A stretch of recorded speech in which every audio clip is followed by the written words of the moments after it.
I mean, I try to talk you off that ledge. I crept up on it. For those of you who have been longtime listeners, we had NFL Outdated. He's a big Bears fan, and we brought him on. And the more I thought about it, the more I was like, oh man, they got all this shit. I think the trade that just went down too. I'm like, man, DJ Moore, gosh, this is going to be a great offense going into next year.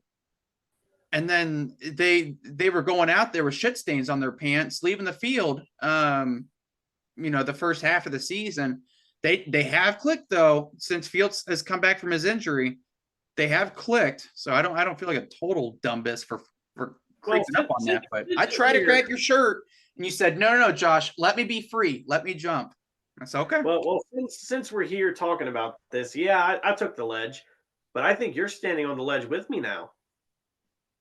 With the Bears? Do you think this team moves on from Justin Fields? I mean, DJ Moore wants him there. The team wants him there. They've got the number 1 pick already from Carolina, plus another top 10 pick. I could see them trading back to a really quarterback needy team and using one of their top 10 picks to get Marvin Harrison Jr., sticking with Fields and going out and getting a centerpiece defensive lineman or offensive tackle again.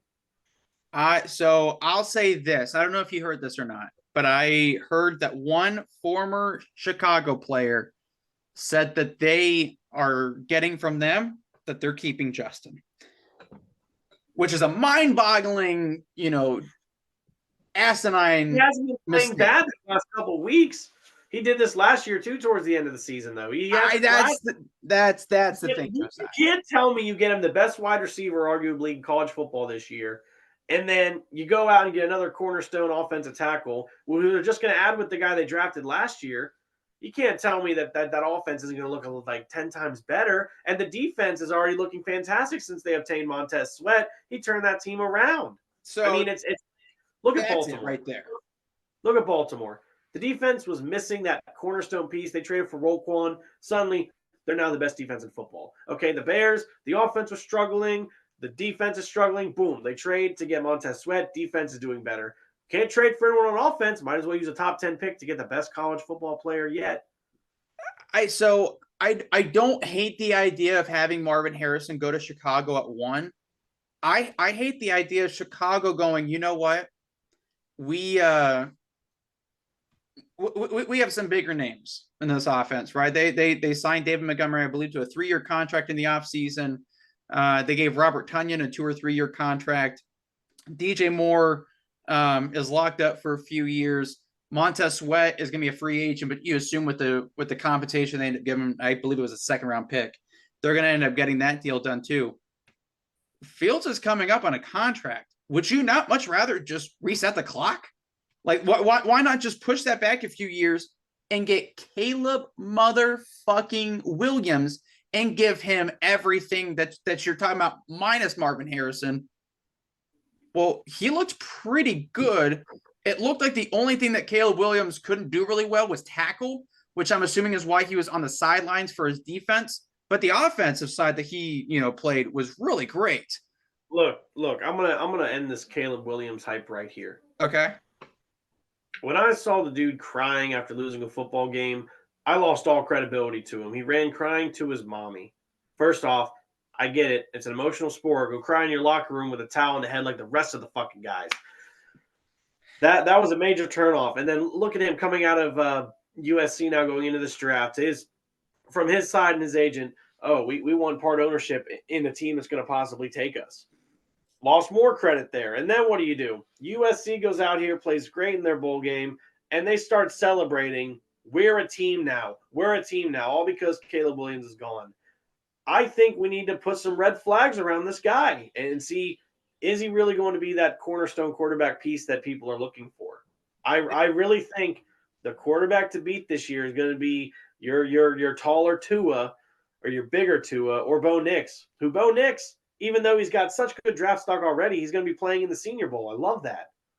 Yeah, but so I think he has to do that for draft positioning because I think Bo Nix is probably taken 4th or 5th out of the big 5.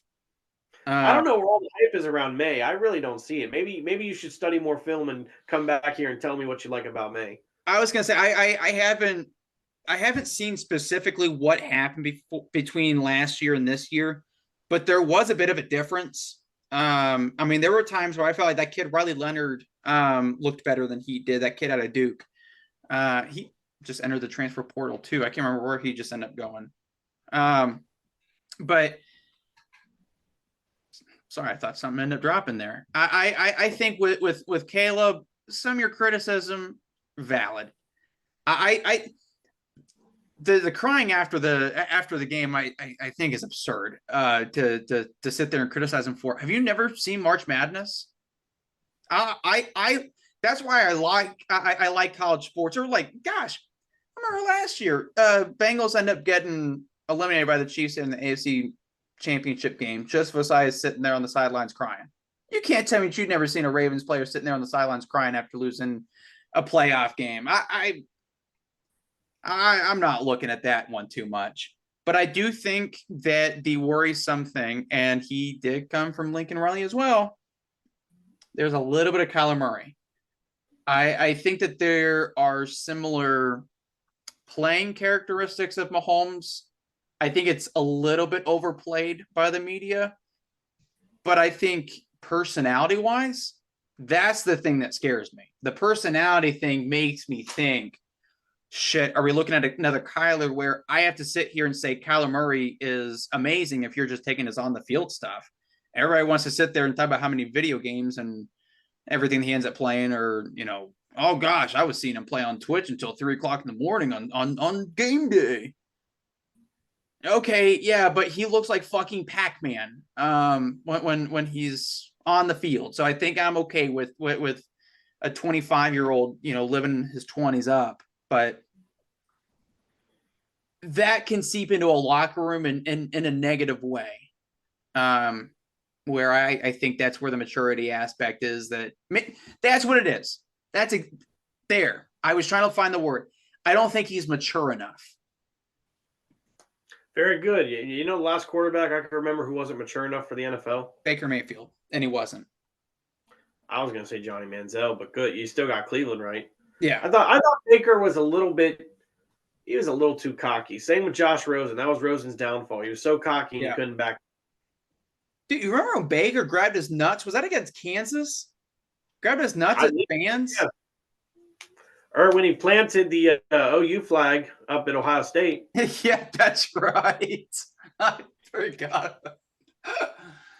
Dude, his first year in Cleveland, or maybe it was his second year in Cleveland, he's sitting there just criticizing the medical staff. And I mean, gosh, that Baker Mayfield experience the first few years was absolutely insane. I still need to